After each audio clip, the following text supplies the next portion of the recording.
Hello and welcome to Rebel Heart Tarot Talk using the deck Rebel Heart Tarot by myself and Niki Cotton. This is the cards for May. So we are going to explore the general vibes and possibilities and potentials for you as you move through May, but we're also going to look at that in terms of the general vibe for May, the full moon in May, which is on the 5th, and the new moon right at the end of the month on the 30th. And because we're based in the UK and there's a huge event happening this next weekend, the Coronation of King Charles, we're also going to take a card for that too. So we're really just going to explore the whole month in interesting detail. Hi, Niki. Hi, love. You all right? I'm very wonderful, thank you. Good. So shall we? Sorry, go on. Yeah, no, I was just going to say, what are we doing first? Shall we pull a card for the month? Let's start with card for the month and we'll see if we need one, two, or however many we may feel we need.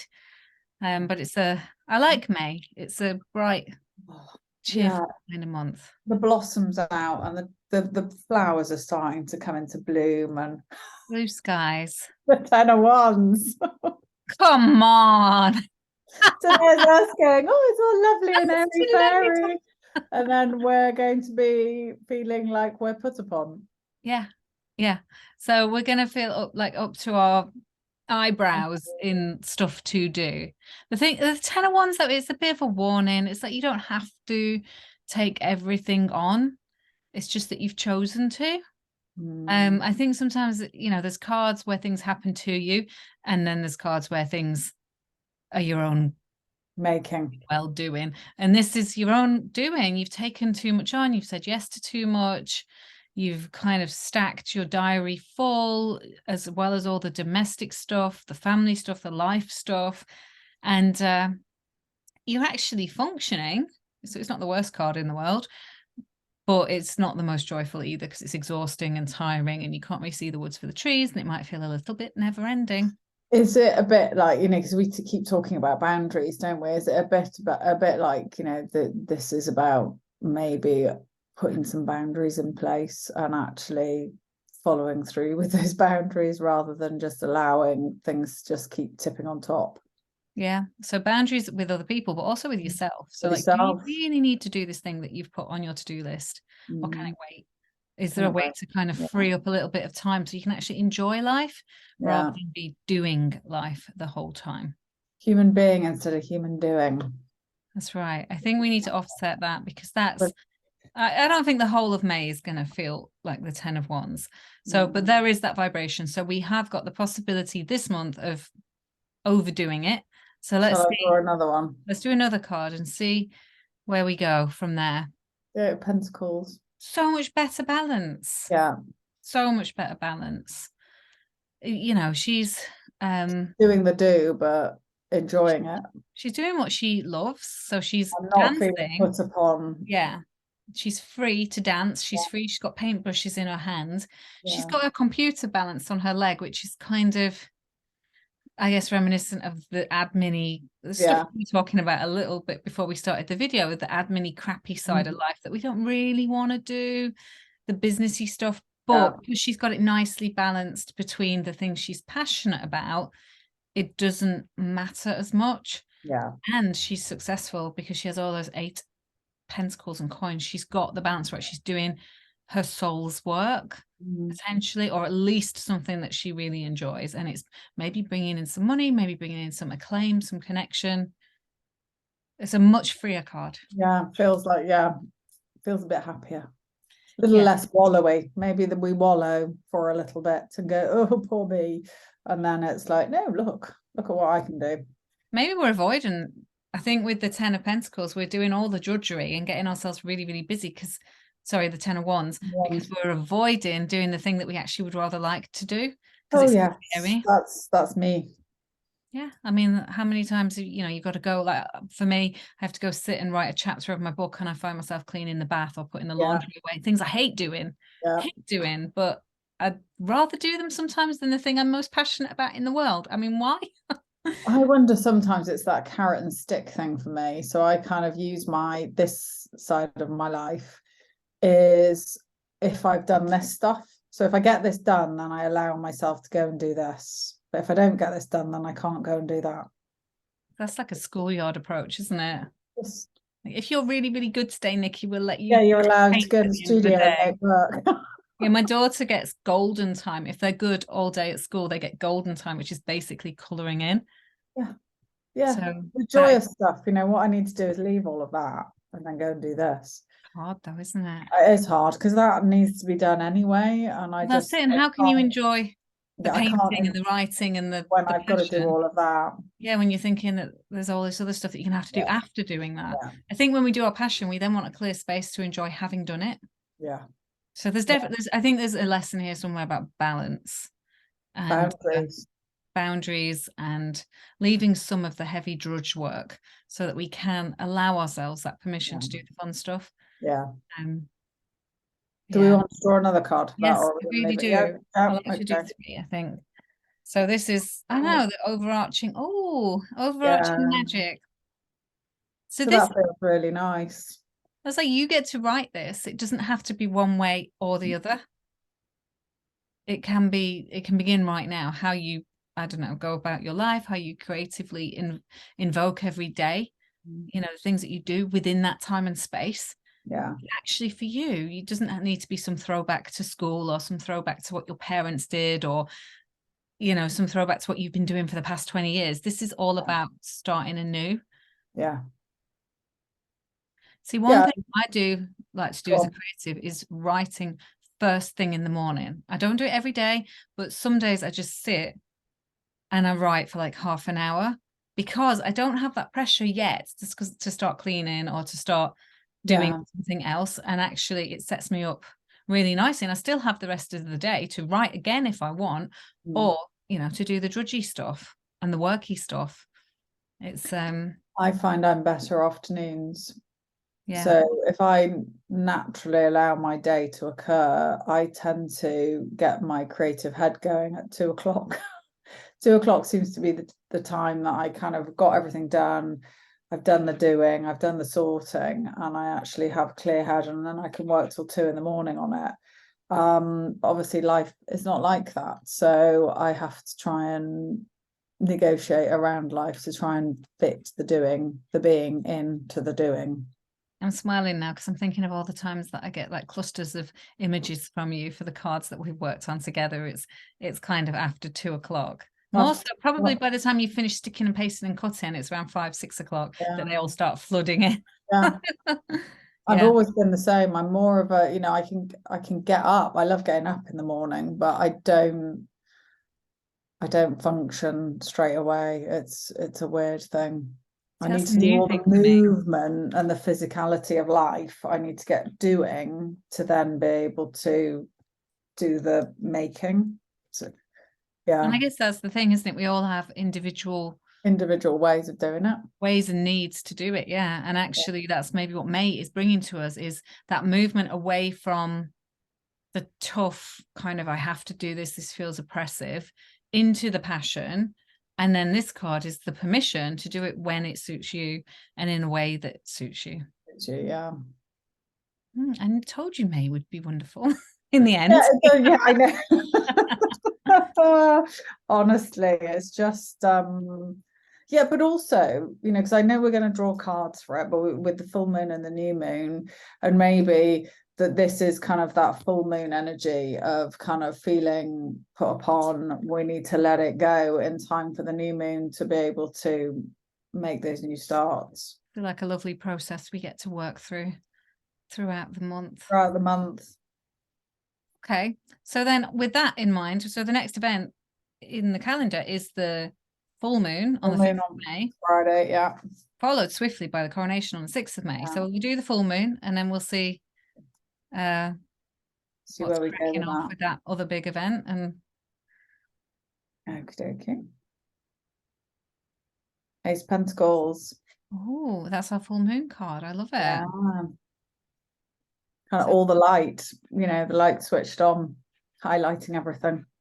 Yes, the ideas are coming in. There's something there to follow through with, an idea, potential. It's just a lovely card, isn't it? Beginnings, yeah, at the beginning. It's quite nice to have it at the beginning of the month as well. It's kind of those new beginnings doing Quite their thing. literal as well. I think, you know, if you look to nature, lots of things are springing up out the Yeah, sun right now as well. So it's a yeah. beautiful reflection that we as humans are also starting to spring up with our Wake new up. ideas. Yeah. Out of Um, that hibernation mode into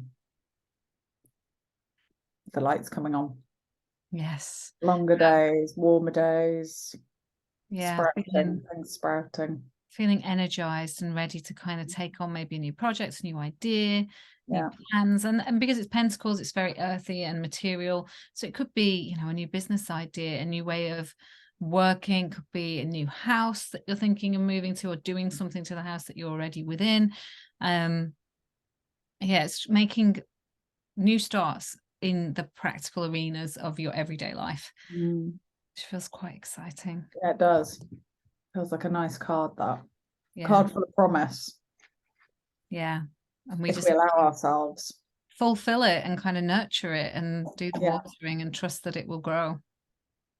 Plant the seeds, actually plant the seeds rather Yeah, I than mean, I think think if you can't about think of it. anything else to do on the full moon, like you haven't got any immediate ideas springing, then go plant some seeds, you know, whether you have a garden or not. You can pop some in little pots on your window ledge. Tomato seeds, they grow like the clappers, they do. Um, Cress is always a great one, especially if you've got kids. yeah, yeah. Or I see like people doing Oh, micro herbs and growing like lots of tiny little herbs and then adding them into their salads just on. I do that with the lentils and pulses and things, and I've got this little tower that you put them in and then they all sprout. Oh, they're amazing in salad. There you go. That's the plan for the month. Reminded me I need to dig it out. I don't do it in the winter, weirdly. I just do it in the summer. Well, it sounds like fun. I've got a tomato plant that I'm not, we're having some work done on the garden, so I don't really want to be putting stuff out there, but I've got a tomato plant. I've decided it's an indoor tomato plant this year, and which I've not done. I'm going to Yeah. see it may, because they can get quite long and wiry, and but I'm open to what I happens. did them in hanging baskets one year, and I did strawberries in hanging baskets as well, which were really successful. Inside. No, they were outside in the, like, we've got a bit of lean-to kind of bit, and we just, yeah, we put hanging baskets up and they were really I nice. have an accidental strawberry patch, which is magical, where we'd had a couple of plants and they've just Done their own thing. Yeah, we've got some wild ones at the office around the pond there, and it's just like, these are amazing. Teeny tiny little things. Yeah, I just have to Really get to them sweet. before the tortoise gets to them because they're kind of in her space. Oh So yes. she will Actually, munch it's on a a nice strawberry. time. Nice time with those. Right, shall we pull a coronation one? Coronation card. Okay.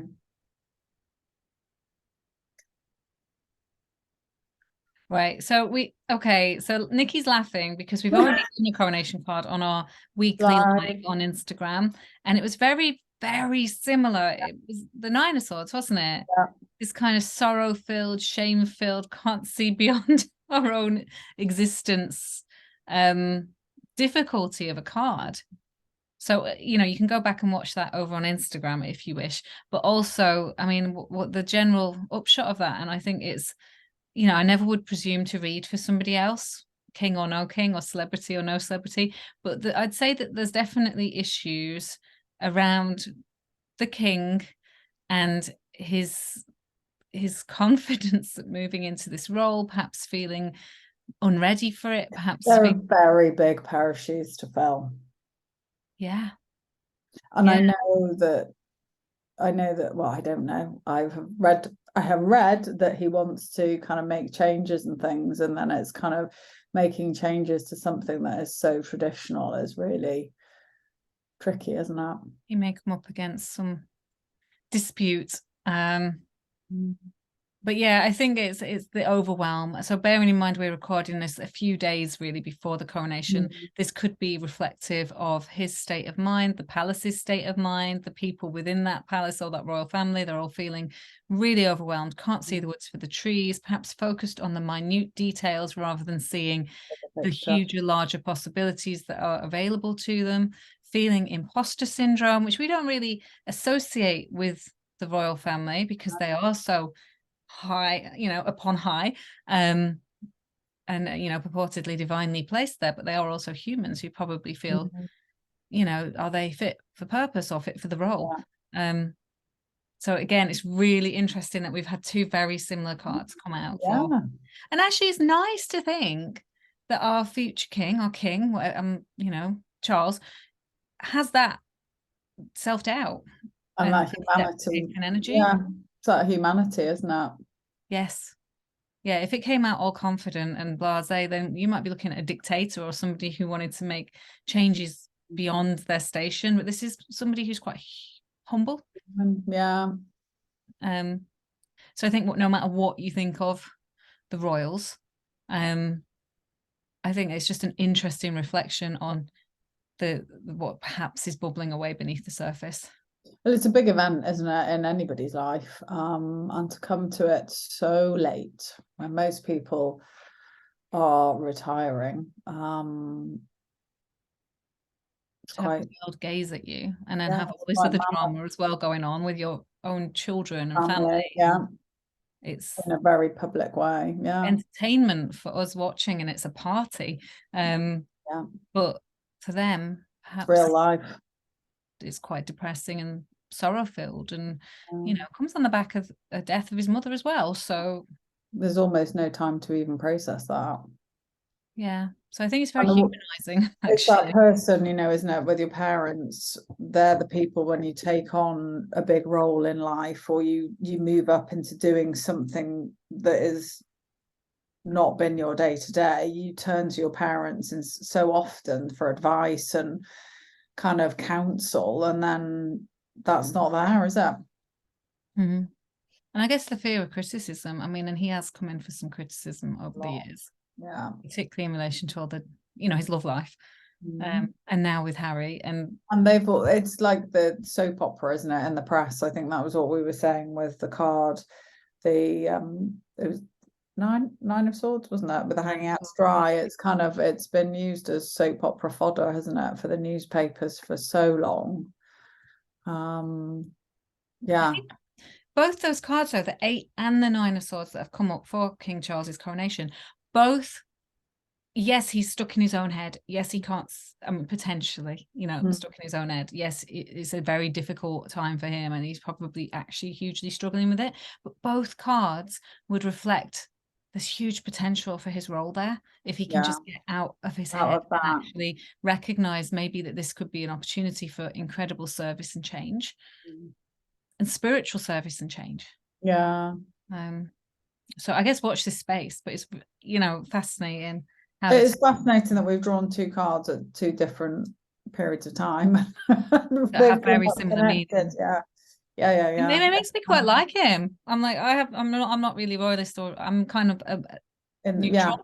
But it makes me think for him as a human that I feel a bit, I wouldn't say sorry for him. I definitely don't feel sorry for him. He's very you know, privileged, but as a human going through something difficult, it makes me feel there's a human side. There's a human side to somebody who I think we're almost, because of their position, they almost become dehumanized and almost like they become something other almost, and actually they're not. They're still human, and they still have foibles, and they still have rubbish, don't they, to deal with. So really, really interesting. And I guess once in a lifetime event for us, probably not, because, you know, Charles is, we've had quite a few of those in the last few years. We'll probably have William at some point within our lifetimes. When you start thinking about the last few years, you just kind of think, gosh, there's been quite a few once in a lifetime events. Well, there we go. So any comments or thoughts, or you want to pull your own tarot cards about that, you know, it doesn't have to be about the coronation. It could be about this new king, and that whatever that era is bringing in for us is quite intriguing. So pop them in the comments below. We're definitely interested in that kind of hearing about that. Definitely. And then finally, should we do the new moon, which is at the end of May? 30th of May. Interesting to think where that full moon with that Ace of Pentacles is going to carry us through towards the end of the month. There's my husband bending I know, over. I was going to Yeah. say he's pottering around in the background. Then. Does he realise? I don't think so. If anybody wants to know who my husband is, you may look at the Judgment card, the Four of Pentacles card. There's loads of pictures of him within our deck. So you can have a check. Now he's featuring in the background videos. Okay. Right, okay, so this is for the new moon, not the full moon. Yeah. Two of Pentacles. We've just had that card pulled. Yeah, that came out in our live today as well. That's interesting because we have the Ace of Pentacles at pretty much the beginning of the month with the full moon. And then if you're looking at it in terms of progression, our thoughts in relation to that bright new idea have evolved come the end of May. However, the evolution is short. We've gone from planting a seed and feeling hopeful to the Two of Pentacles, which there's still the hope there, there's still the party, but it's tougher because you actually have to commit to the moment and make decisions and choices. And a fear of lack may be pervading some of that, as well as those lovely balloons that kind of recognize that, yeah, there still could be a party. And it's a bit of juggling that, that kind of, if you see her there, she's on the decks, isn't she? So it's kind of like, it's about balancing those two things that might be doing different things, but balancing them so they kind of are on the same track, aren't they? Yeah, it's the reality of that choice you made at the start of the month. So it's never just bright lights and light bulbs forever. You then have to get into the doing and the putting creating it in life, making the space for it in life, isn't it? And kind of, pulling it all together. Real. Yeah. Now my husband is sawing something outside. I can't hear it. Oh, that's good because it's very, very loud. Anyway, so I feel like those two cards represent a really interesting carriage through the month to actually quite practical and everyday shifts and changes that occur as we follow our hearts and follow our ideas. So they fit really well together. And I think with the kind of combining it with the cards for the month, with the 10 of Wands and the 8 of Pentacles and the Ace of Wands, I think it flows really nicely.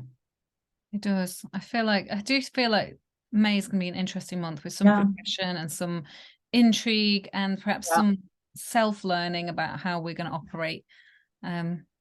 Well, I think, is it next week? I can't remember when, but Mercury stops being retrograde as well, which I think Mercury retrograde has a tendency to slow everything down and make it quite thoughtful and need to go back over stuff constantly. What did Emma say when we did her live with Emma Howarth last week? She was saying it's about stuff. So it's rebirth, renew, rejig. So it's all those things, isn't it? So I think we might have a bit of that will go, and then we have a bit of freedom perhaps to take things forward.